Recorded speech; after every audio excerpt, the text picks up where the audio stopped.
खास गरी म वीरेन्द्र नगरपालिका वार्ड नम्बर 14 मा रहेको गढीमा छु। गढी भन्दा बित्तिकै तपाईहरुलाई पहिलेका भुरे टाकुरे राजाहरूको राज गर्ने ठाउँ छ। राजधानीको रूपमा या उनीहरूले गर्ने राज गर्ने ठाउँहरू जहाँ उनीहरू टाकुरामा बसेर राज्यहरू गर्थे र त्यसले गर्दाखेरि यहाँ गढीमा यो गढीको विशेषता के हो र आज हामी होलीको दिन खास गरी होली पर्व रङहरूको पर्व जो मनभित्रका मनहरू साटिने र बिग्रेका मनलाई पनि अझ माचिएर खुला बनाउने ठाउँमा छौँ र खास गरी आज सञ्चारकर्मीसँग वीरेन्द्र नगरपालिकाले किन गढीमा यस्तो कार्यक्रम गर्यो र गढीको महत्त्व के हो यो बुझ्न आज मसँग वीरेन्द्र नगरपालिकाका मेयर साहब हुनुहुन्छ। मेयर साहब नमस्कार।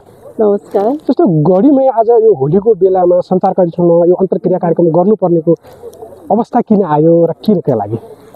धन्यवाद। विशेष गरेर सुर्खेत वीरेन्द्रनगर नगरपालिका वडा नम्बर 14 मा रहेको गढी साबिकको सुर्खेतको सदरमुकाम पनि हो हैन।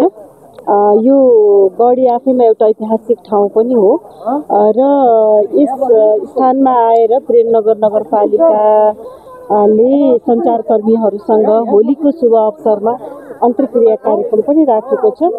वीरेन्द्रनगर नगरपालिका कर्णाली प्रदेशको राजधानी भएसँगै सञ्चारकर्मीहरूले देखिरहेको वीरेन्द्रनगर नगरपालिका र अब अपेक्षा गरेको नगरपालिका कस्तो छ त भन्ने विषयमा चाहिँ अन्तर्क्रिया गरेर सञ्चारकर्मीहरूले देख्नुभएका यहाँका समस्यालाई हामीले कसरी समाधान गर्न सक्छौँ र अबका हाम्रा योजना कार्यक्रम कस्ता भयो भने साँच्चीकै कर्णाली प्रदेशको राजधानी वीरेन्द्रनगर नगरपालिका अझ समृद्ध बन्दै जान्छ भन्ने विषयमा पनि यस अवसरमा अन्तर्क्रिया गरौँ भन्ने हाम्रो मूल उद्देश्य पनि हो र यो ठाउँ छान्नुको कारण चाहिँ हाम्रो ऐतिहासिक ठाउँ जहाँबाट चाहिँ सम्पूर्ण भ्याली उपत्यका पनि देख्न सकिन्छ र आफैमा एउटा पर्यटकीय हिसाबले पनि सुन्दर ठाउँ छ।